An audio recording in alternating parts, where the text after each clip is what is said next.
ایک بات بہنوں سے بھی کہتا ہوں، اگر مالدار باپ کی بیٹی ہو اور غریب کے ساتھ رشتہ ہو گیا تو ناک مت چڑھانا، اس کے ساتھ نباہ کرنا۔ آقا فرماتے ہیں جو مالدار گھر کی بیٹی غریب شوہر کے ساتھ نباہ کر لے اور صبر کر لے، ایسی عورتیں جنت میں میری پڑوسی بنائی جائے گی۔ میں امام حسین کو تو کبھی غریب کہہ بھی نہیں سکتا، وہ غریب تھے بھی نہیں، لیکن کربلا کے 3 دنوں میں یا سفر کربلا میں جو مصیبتیں آئی ہے، اس امام کی چاروں بیویاں ساتھ میں تھی کربلا میں، لیکن امام کی وہ بیوی جسے ہم شہربانو سرکار کہتے ہیں، یہ بادشاہ کی بیٹی تھی، اور اچانک بادشاہ بننے والے کی بیٹی نہیں تھی۔ ایسا نہیں ہوا تھا کہ ان کے ابا چائے وغیرہ کوئی بیچتے تھے یا بھنگار کا دھندا کرتے تھے اور اچانک جو وہ بادشاہ بن گئے تھے، ایسا نہیں ہوا تھا۔ یعنی ان کے ابا بھی بادشاہ تھے، ان کے ابا بھی بادشاہ تھے، ان کے ابا بھی بادشاہ تھے، ان کے ابا بھی بادشاہ تھے، ان کے ابا بھی بادشاہ تھے، یعنی نسل میں اوپر سینکڑوں سال تک بادشاہت رہی۔ ہاں، ایک یہ ہوتا ہے نا کہ اچانک کسی کو کچھ مل جائے، جیسے کوے کو وہ یوں کہتے ہیں، ہمارے یہاں یہ کہتے ہیں کہ چوہے کو ہلدی ملی تو پنساری کی دکان کھول دی، تو ایسا نہیں تھا، یعنی وہ پورا خاندان بادشاہ۔ تو اب جو لوگ اوپر سے بہت مالدار آتے ہیں نا، یعنی جو سونے کا چمچہ لے کر کے پیدا ہوتے ہیں، ان کے مزاج بڑے نازک ہوتے ہیں، لیکن شہربانو باپ بادشاہ، دادا بادشاہ، پر دادا بادشاہ، لکڑ دادا بادشاہ، دکڑ دادا بادشاہ، پکڑ دادا بادشاہ، یہ سب بادشاہوں کی بیٹی تھی، لیکن کربلا میں بیویوں میں سب سے زیادہ جس نے سپورٹ کیا تھا اسی کو شہربانو کہتے ہیں۔ یعنی یہ نہیں کہا کہ میں بہت آرام کی زندگی گزار چکی ہوں، اب کربلا میں تمہارے ساتھ تمبو میں رہوں گی، خیمے میں رہوں گی، نہیں، بلکہ سب نے سپورٹ کیا، لیکن سب سے زیادہ بیویوں میں جس کا سپورٹ تھا اسے شہربانو کہتے ہیں۔ خدا نے انعام کیا عطا کیا؟ شوہر کی مصیبت میں صبر کا انعام یہ تھا کہ سیدہ فاطمہ کے بعد سب سے زیادہ امام جس کی نسل میں پیدا ہوئے ہیں اسے سیدہ شہربانو کہتے ہیں۔ جتنے گوش شہربانو کی نسل میں ہے سیدہ فاطمہ کے بعد، اتنے گوش کسی کی نسل میں نہیں۔ یہ ہے شوہر کا ساتھ۔ آج تو شوہر کے تھوڑے سے اچھے دن چلے جائیں تو ہماری بچیاں گھر سے ایسے نکلنا چاہتی ہے جیسے جو ہے وہ باغ میں خزاں آئے تو تتلیاں جیسے نکل کے خاموشی سے چل دیتی ہے۔ اس طریقے سے یاد رکھنا، شوہر کے ساتھ نباہ کرنا، کیونکہ ہمارے یہاں نکاح کا مطلب کیا ہے؟ نکاح کا مطلب یہ ہے کہ زندگی کا ساتھی بنے۔ اور ایک بات بتاؤں، ہمارے یہاں جنم تو نہیں ہے، ایک ہی جنم ہے، لیکن ہمارے یہاں جو بیوی ہے، بیوی، توجہ کرنا، جنم ہمارے یہاں ایک ہی جنم ہے، لیکن بیوی وہ ہے اگر وہ شوہر کے ساتھ وفا کر لے تو دنیا میں بھی ساتھ رہے گی اور جنت میں بھی ساتھ رہے گی۔ اب آپ سے پوچھنا چاہتا ہوں کہ جنت میں جو بیوی ساتھی بن جائے، جو بیوی جنت میں، تو جنت تو کبھی ختم ہی نہیں ہونا ہے، جنت کی زندگی کبھی ختم ہی نہیں ہونا ہے۔ اس لیے بیویوں کو چاہیے کہ وفا کرے اپنے شوہر، اور شوہروں کو بھی چاہیے کہ بیویوں کے ساتھ وفا کریں۔ آج کل کے شوہر لوگ کیا ہے پتہ ہے؟ ایک بچہ 2 بچہ ہو گیا، میں حیا کے پردے میں بات رکھ رہا ہوں، لیکن رکھوں گا ضرور، کیونکہ ڈاکٹر کا کام ہی ہوتا ہے وہی دوا دینا۔ ڈاکٹر نہ اپنی پسند کی دوا دیتا ہے نہ مریض کی پسند کی دیتا ہے، ڈاکٹر ضرورت کی دوا دیتا ہے۔ میری حیثیت آپ کے ڈاکٹر کی سی ہے، تو اس لیے مجھے معاف کیجیے گا اگر برا لگے تو، لیکن 1-2 بچے ہو جاتے ہیں جی بھر جاتا ہے، ادھر جھانک رہا ہے ادھر تاک رہا ہے، اس سے ناجائز تعلق، اس پڑوسن سے، اس بھابھی سے، اس سے، یہ اسے سب کرنا، یہ حرام ہے۔ اور یہ صرف حرام ہی نہیں ہے، یہ کسی پہ ظلم ہے، یہ کسی کی زندگی سے کھلواڑ ہے۔ پھر بیوی بستر پہ تڑپتی رہتی ہے، مزے کرتے رہتا ہے۔ اللہ کے رسول علیہ السلام نے فرمایا، یاد رکھنا، کسی کی زندگی سے کھلواڑ کرو گے تو پہاڑوں جیسی نیکیاں لے کر آؤ گے تو بھی جہنم میں جاؤ گے۔ کچھ تو ایسے ہوتے کہ 1-2 بچہ 5-10 سال گزرنے کے بعد بدل دو یار، طلاق دے دو۔ عورت تو پیر کی جوتی ہے، عورت پیر کی جوتی کبھی نہیں ہے۔ اسلام نے عورت کو پسلی قرار دیا ہے، بائیں پسلی، دل کے قریب کی پسلی۔ یاد رکھنا، سب سے کمزور ہڈی پورے جسم میں پسلی کی ہوتی ہے، پسلی سے کمزور ہڈی کوئی نہیں ہوتی، لیکن سب سے زیادہ بڑا کام اگر کوئی کرتا ہے تو وہ پسلی کی ہڈیاں ہی کرتی ہے۔ کیا کرتی ہے پتہ ہے؟ پسلی کی ہڈیوں کا پنجرا دل کی حفاظت کرتا ہے۔ اس سے پتہ چلا عورت کمزور ضرور ہے، لیکن جیسے دل کی حفاظت پسلیاں کرتی ہے، ویسے پورے معاشرے کی حفاظت کرنے کا کام اللہ نے عورت کو سونپا ہے۔ طلاق دے دو یہ کہتے ہیں لوگ۔ یاد رکھنا، کسی کی بد دعا انسان کو تحت الثری تک لے جاتی ہے، اور کسی کی دعا انسان کو عرش اعظم پر اٹھاتی ہے۔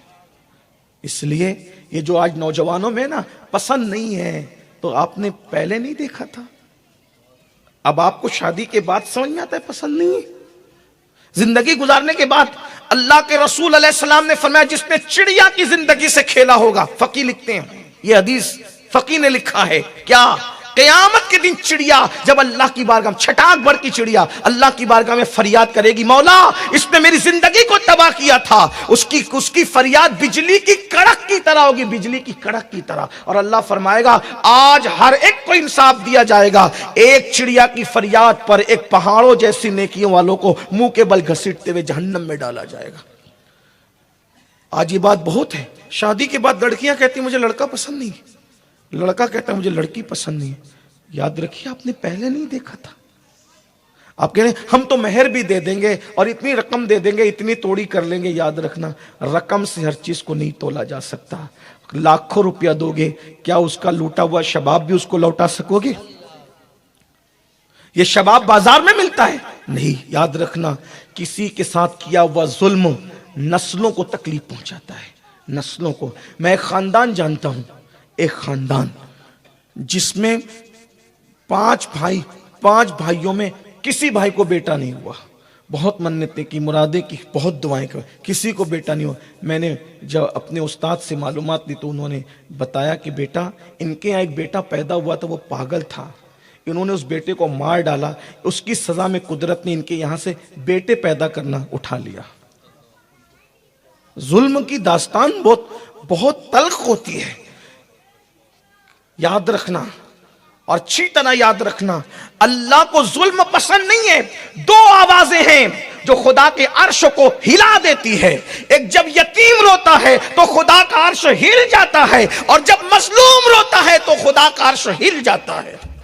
بیویوں پہ ظلم کرتے ہو، ان کا حق ادا نہیں کرتے، اللہ کا عرش ہلنے والی باتیں یہ، اور طلاق کی باتیں، سالن میں نمک زیادہ ہونے پہ طلاق، گھر جلدی نہیں آئی تو طلاق۔ سوچو تو صحیح، میں تو کہتا ہوں مرد لوگ طلاق نہیں دیتے، طلاق ہمیشہ نامرد دیتے ہیں۔ یہ جملہ میں نے پورے ہندوستان میں کہا ہے، جو مرد ہوگا وہ کبھی طلاق نبھا کرو، یہ مردوں کا کام ہے۔ کہا مولانا منہ چلاتی ہے، میں نے کہا ابراہیم خلیل اللہ نے بھی اللہ سے کہا تھا اللہ سارا منہ چلاتی ہے، اللہ نے کہا ابراہیم میں نے ٹیڑھی پسلی سے پیدا کیا، اسے سیدھا مت کرو، سیدھا کرنے جاؤ گے تو توڑ دو گے اور توڑنا طلاق۔ جب سیدہ سارا ابراہیم علیہ السلام سے باتیں، میں تو یہ نہیں کہوں گا منہ چلاتی تھی میں، لیکن اتنا ضرور نبی کی ماں ہے، نبی کی بیوی ہے، اور ہم سب کی ماں ہے سرکار سارا، لیکن ایک بات وہ بحث کرتے تھے، کہا اللہ یہ منہ چلاتی، انہوں نے کہا تھا، میں نہیں کہتا ہوں، تو اللہ نے فرمایا ابراہیم صبر کرو، درجات بلند ہو۔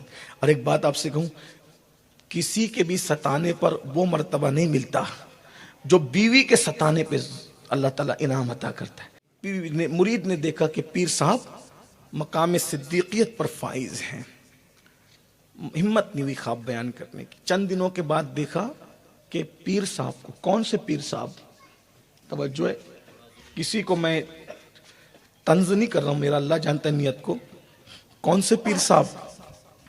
شیخ احمد کبیر جیسا پیر، جو پیدائشی ولی تھے، پیدائشی ولی تھے۔ ولایت کے بھی کئی منزلیں نا، کسی نے 80 گنایا، کسی نے 100 گنایا، کسی نے 28 گنایا، منزلیں۔ پیدائشی ولی ہوتے ہیں لیکن بعد میں اور ترقی ہوتی ہے، ولایت میں بھی الگ الگ ڈگری ملتی ہے نا۔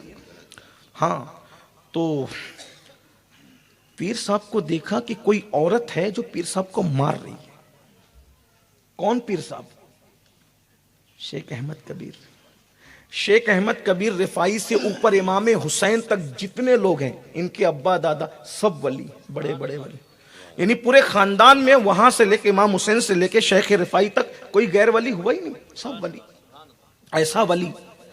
اور کوئی عورت مار رہی ہے پیر صاحب کو، رک گئے ادب کے مارے، کون مار رہا ہے؟ حضرت، اور حضرت ہیں مار کھائے جا رہے ہیں۔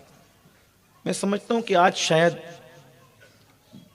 نکڑ پر، چوراہے پر، گلی میں کوئی مار نہیں کھاتا ہوگا ایسے، میرا حسن ظن ہے۔ خوب مارا اس نے، اور مار کر آپ کو زخمی کیا تو خون نکلنے لگا۔ یہ اللہ والے تھے بھائیو، خون نکلنے لگا، گردن پھوڑ دی اس نے، خون جب نکلنے لگا اور پھر وہ مار کر چلی گئی. تو اب مرید آیا کہا سرکار میرے ماں باپ آپ پہ قربان، لگتا ہے کہ جس نے آپ کو مار رہا تھا جو وہ میری پیرانی اماں صاحبہ تھی. کہاں بیٹا، آپ کی پیرانی اماں تھی، مجھے مار رہی تھی، غصہ اتار رہی تھی. کون؟ احمد کبیر رفاعی. حضور جس کے لیے قبر انور سے ہاتھ باہر نکالے، حضور جسے سلام کا جواب دیں، پیرانی اماں نے مارا. مرید کی زبان سے نکل گیا سرکار یہ برداشت کی بات نہیں ہے، معاف کیجئے، اسے طلاق دے دو. وہ آپ کو مارتی ہے اور مارتی بھی ایسے کہ خونہ خون کر دیتی ہے، اسے طلاق دے دو. سرکار احمد کبیر رفاعی نے فرمایا بیٹا جو چند دنوں پہلے تو نے خواب دیکھا تھا نا کہ مجھے اللہ نے مقام صدیقیت عطا کیا، یہ نفل نماز اور نفل روزوں کی وجہ سے نہیں ملا. یہ مقام جو ملا ہے نا اسی کی ظلم پہ صبر کرنے کی برکت سے ملا ہے. بہت بڑی چیز ہے بھائی. عورت کو لے کے چلنا، بیوی کو لے کے چلنا بہت بڑی چیز ہے. بھائیو ہم لوگوں کے سامنے اخلاق پیش کرتے ہیں، اخلاق مند وہ ہے اور سچا اور پیور بندہ وہ ہے. آقا فرماتے ہیں تم میں سب سے بہتر وہ ہے جو اپنی بیوی کے ساتھ اچھا سلوک کرنے والا ہے. آپ اور ہم تسبیح مصلی میں الجھ کر رہ گئے. طریقت اور تصوف نہ تسبیح کا نام ہے نہ مصلی کا نام ہے. حقیقی تصوف اور طریقت اخلاق پیش کرنے کا نام ہے، اور پہلے بیوی کے سامنے اخلاق پیش کر. بس آخری بات عرض کر دوں، بیوی کے پیار نے کسی کو ولی بنایا. آپ نے کبھی مجھ سے سنا ہوگا کہ ماں کے پیار نے ولی بنایا. حضرت اویس کرنی کو کتنا بڑا مرتبہ، مقدم ماہیمی کو، بایزید بستامی کو، امام قشیری کو، یہ سب ماں کی دعاؤں سے ولی بنے. آج بیوی کے پیار کو بھی سننے، بیوی کا پیار بھی کسی کو ولی بنا گیا. لیکن میں تھوڑا سا وقت لوں گا، اس کو میں اپنے الفاظ کے جامع بیان کروں گا اور آپ کو پتہ چلے گا کہ بیوی کا پیار بھی. ایک بات آپ کو بتاؤں، موسیٰ علیہ السلام کو نبوت کس راستے میں ملی؟ کس راستے میں پتہ ہے؟ بیوی نے فرمائش کی تھی اور فرمائش ایسی تھی جو پوری نہیں ہو سکتی تھی، لیکن موسیٰ علیہ السلام بیوی کی محبت میں نکلے. میں بتا دیتا ہوں، نبوت ملنے ظاہر سی بات ہے، نبوت کے لیے تو منتخب ہو ہی چکے تھے، لیکن کوئی نہ کوئی چیز بہانہ تو بنتی ہے نا. حالانکہ ہمارے عقیدے میں نبوت کسبی نہیں ہے، یعنی حاصل نہیں کی جا سکتی، قدرت کا انتخاب ہے اول دن سے. لیکن ملی کس راستے میں نبوت؟ سخت سردی تھی. اب توجہ سن لیں، پہلی بات تو عورتیں بیجا فرمائش نہ کیا کرے، حضور نے منع کیا ہے. لیکن مردوں کو کہتا ہوں اگر کر دیں کوشش کیا کرو پوری کرنے کی، بہت برکت ہے. بیویوں کی فرمائش پوری کرنے کی کوشش کیا کرو، بڑی برکت ہے. لوگ کیا کرتے ہیں، خود کے لیے 5,000 کی جنس لائیں گے اور بیوی کو 2,000 پکڑا کہہ دیں گے جا تو بس مارکیٹ میں سے تیرے لیے خرید کے لے آنا. ایک بات آپ سے کہتا ہوں، اگر 5,000 کا ڈریس آپ پہن رہے ہیں تو آپ کو بھی بیوی کو 5,000 کا ڈریس پہنانا چاہیے، یہ اس کا حق ہے.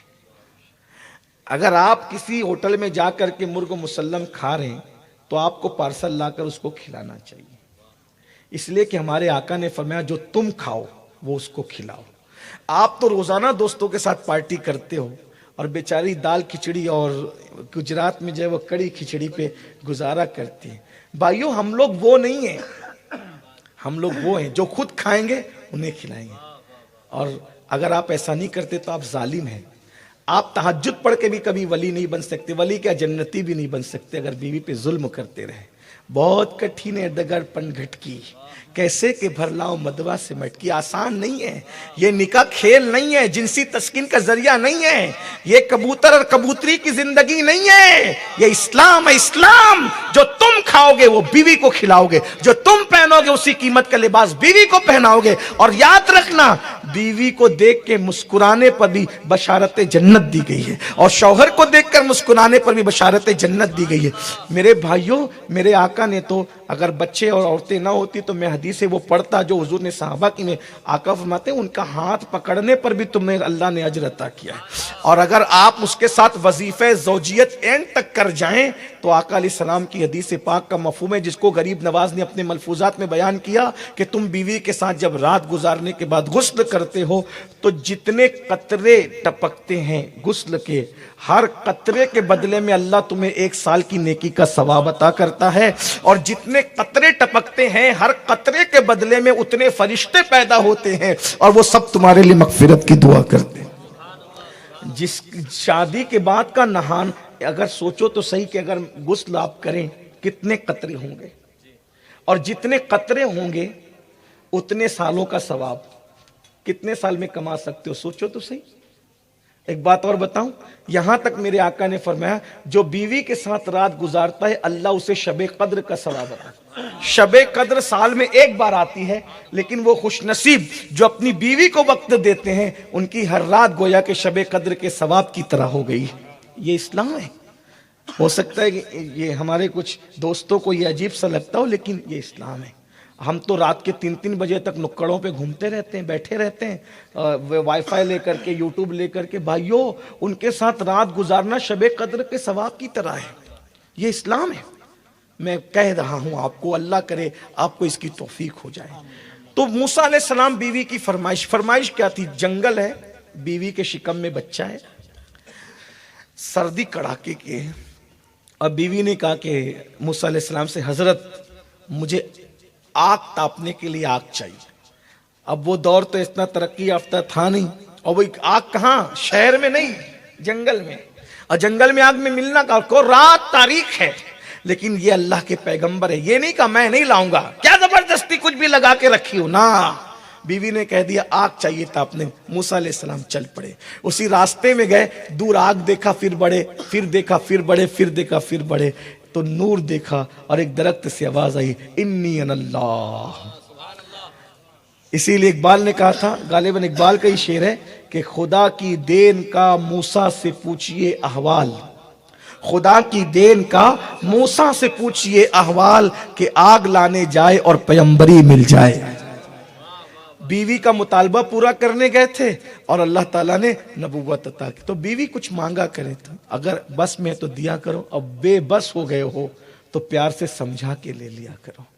بلکہ ایک بات آپ کو بتاؤں، اسلام نے کہا کہ مومن جھوٹ نہیں بول سکتا، لیکن وہی اسلام کہتا ہے کہ اگر بیوی ناراض ہو جائے اور نہ مانتی ہو تو بیوی کو منانے کے لیے جھوٹ بھی بول سکتے ہیں۔ غور کریں ذرا، اسلام میں بیوی کے لیے کتنے ہمیں کیسے ابھارا گیا ہے۔